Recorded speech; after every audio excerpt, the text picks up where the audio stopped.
संसद के मानसून सत्र का ये नजारा बुधवार का है। एक तरफ सरकार की रजामंदी है कि वो नीट पेपर लीक पर चर्चा को तैयार है, तो दूसरी तरफ विपक्ष के हंगामे की जिद है।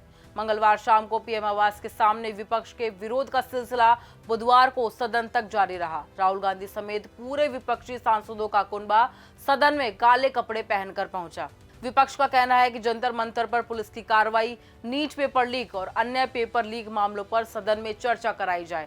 साथ ही विपक्ष ने शिक्षा मंत्री के इस्तीफे की भी मांग उठाई है। दूसरी ओर सरकार का कहना है कि वो सभी मुद्दों पर संसद में चर्चा के लिए पूरी तरीके से तैयार है। जंतर मंतर पर उस वक्त प्रोटेस्ट चल रहा था जब कुछ ही किलोमीटर की दूरी पर संसद में सदन की कार्रवाई चल रही थी। ऐसे में इसको पॉलिटिकल हाइप मिलना भी लाजमी था। बुधवार को भी जब सदन की कार्रवाई शुरू हुई तो सपा अध्यक्ष अखिलेश यादव ने छात्रों का मुद्दा उठाया। अध्यक्ष महोदय, ये मुद्दा कांग्रेस, समाजवादी पार्टी, बीजेपी का नहीं है। ये मुद्दा युवाओं और छात्र नौजवानों का है। तो आपने इनको बुलवा दिया क्या? समझौता कर लिया आपने क्या? आपने क्यों नहीं बोलने दिया हमें? अध्यक्ष महोदय, छात्रों की नहीं सुनी जाएगी तो सड़कों पे आएंगे। और जो सरकार ने व्यवहार किया है, इस्तीफा तो क्या है? इस्तीफा तो जब चाहेंगे तब मंत्री ले लेंगे, सदन के बाद ले लेंगे। लेकिन सवाल ये, जो छात्रों के साथ व्यवहार हुआ है, उनके हाथ तोड़े, सर तोड़ा, उनके कपड़े फाड़े, क्या बेटियों के कपड़े फाड़ेंगे आप? हम और राहुल नहीं थे। अध्यक्ष महोदय, हम मजबूरी में गए प्रधानमंत्री के आवास पर।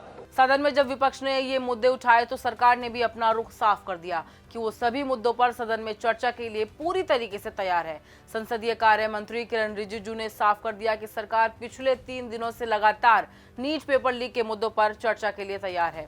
शर्त ये है कि नियमों के तहत सार्थक चर्चा हो। 3 दिनों से सरकार की ओर से हमने ऑफर किया हुआ है। मैं औपचारिक तौर पर आज फिर माननीय स्पीकर महोदय आपके साथ से, अब सुनिए ना, आपने बात कहा है तो सुनिए ना।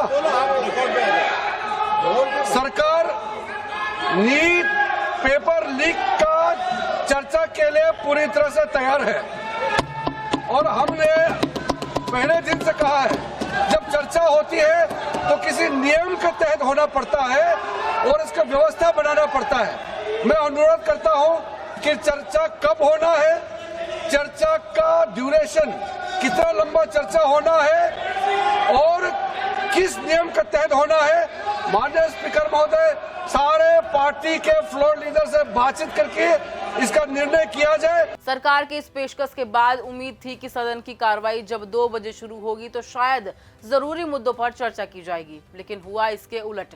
सरकार की तमाम कोशिशों के बाद भी विपक्ष चर्चा के लिए नहीं माना और आखिर में स्पीकर ओम बिरला को लोकसभा की कार्रवाई को गुरुवार के लिए स्थगित कर दिया गया। राज्यसभा में भी कुछ ऐसा ही नजारा देखने को मिला।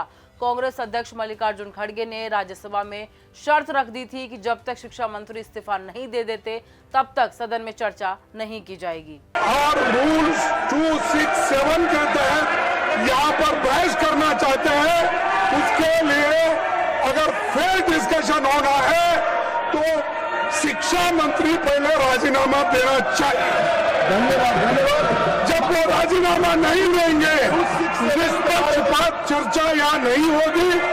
विपक्ष के इस रवैये पर सरकार ने कड़ी नाराजगी जाहिर की है। केंद्रीय मंत्री जेपी नड्डा ने राज्यसभा में विपक्ष के रवैये को न सिर्फ गैर जिम्मेदाराना बताया बल्कि पूरे विपक्ष पर संसदीय मर्यादा को तार-तार करने का आरोप भी लगाया। आदरणीय नरेंद्र मोदी जी के नेतृत्व में चलने वाली सरकार एक पारदर्शी सरकार है और लोगों के पक्ष में हमेशा फैसला करने वाली सरकार है और ये जो जन विरोधी गतिविधि इनकी चल रही है, इसकी हम लोग तीव्र भर्त्सना करते हैं। इनको प्रजातंत्र में कोई विश्वास नहीं है, न ही उनके मूल्यों के प्रति विश्वास है। ये इनका रवैया है।